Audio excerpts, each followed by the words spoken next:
Bem-vindos ao nosso 23º resumo comentado da Bíblia, Mateus capítulo 20, versículos 17 a 28, Marcos capítulo 10, versículos 32 a 45, Lucas capítulo 18, versículos 31 a 34. Aproximou-se dele a mãe dos filhos de Zebedeu, adorando a Jesus.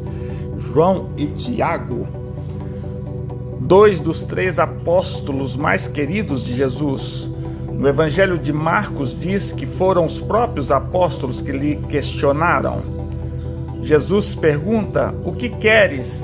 E ela responde que estes 2 filhos se assentem, um à direita e o outro à esquerda de Jesus no seu reino. Jesus replicou aos 2 discípulos: "Não sabeis o que pedis. Podeis vós beber o cálice que eu hei de beber e ser batizados com o batismo com que eu sou batizado?" Eles responderam: "Podemos." E Jesus então diz: "Na verdade, bebereis o meu cálice e sereis batizado com o batismo com que eu sou batizado. Mas assentar-se à minha direita ou à minha esquerda não me pertence dá-lo, mas é para aqueles para quem meu Pai o tem preparado." No Evangelho de Marcos diz: "A meu Pai tem reservado."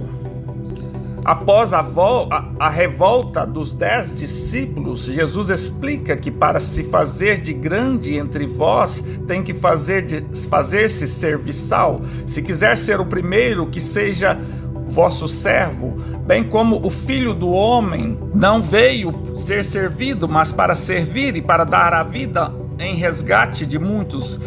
Vamos ver a passagem nas próximas apresentações que Jesus lava e beija os pés dos discípulos, demonstrando claramente que para ser grande temos que ser humildes, até para com os nossos servos, até para com os nossos discípulos. Nessa passagem, Jesus até admite que eles poderiam beber o cálice material que ele mesmo beberia, poderia até ter o batismo que ele teve, mas que para sentar ao seu lado teria que passar ou fazer tudo o que ele faz, inclusive dar a vida material no resgate de muitos, no resgate das ovelhas desgarradas. Quem assim o fizer poderá um dia, com a permissão do Pai, com a permissão de Deus, sentar ao seu lado, ou melhor, estar ao seu lado. Pois Cristo, ou melhor, o Espírito de Cristo jamais vai estar descansando, e sim no trabalho, enviando seus anjos, espíritos iluminados para nos auxiliar, para nos proteger, para nos atender de acordo com o nosso merecimento, a nossa fé. Prova também que o batismo é apenas um ritual, um convite, como o fez na Santa Ceia, em dizer que estavam bebendo o seu sangue, a sua vida, e que essa vida, esse exemplo, pudesse estar dentro de cada um dos seus discípulos. Demonstra que não cabe a ele dizer quem vai ficar ao seu lado, e sim todos que assim fizerem por merecer.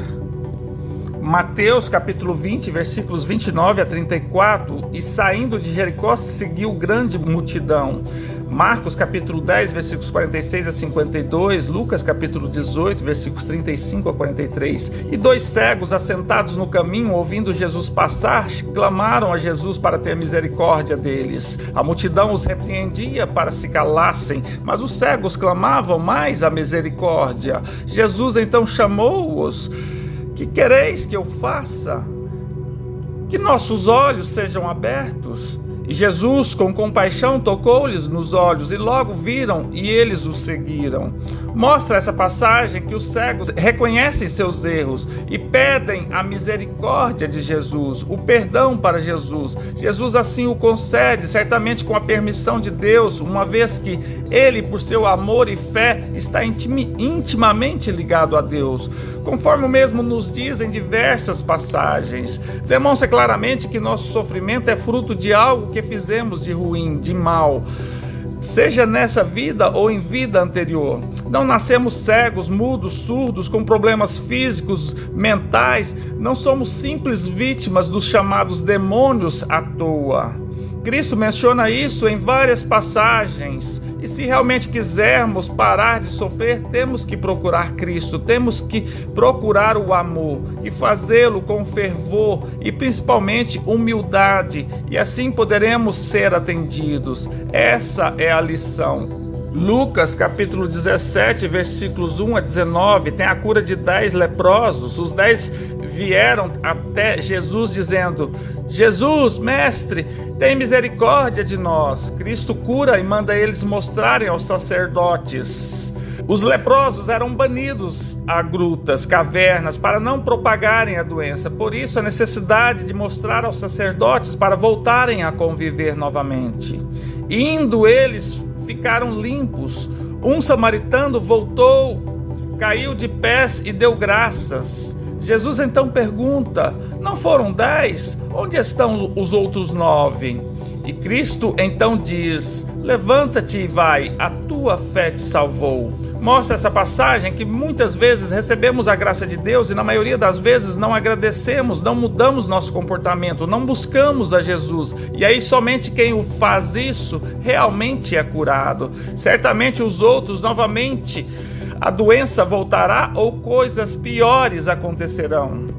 Lucas capítulo 17, versículos 20 a 37, os fariseus interrogam Jesus sobre quando virá o reino de Deus, e Jesus diz: o reino de Deus não vem com aparência exterior, nem dirão, ei-lo aqui, ei-lo ali, porque o reino de Deus está entre vós. Ou seja, depende de nós chegarmos ao reino de Deus. Cristo diz: primeiro convém que ele padeça muito e seja reprovado por essa geração. Ou seja, vai demorar um pouco a acontecer.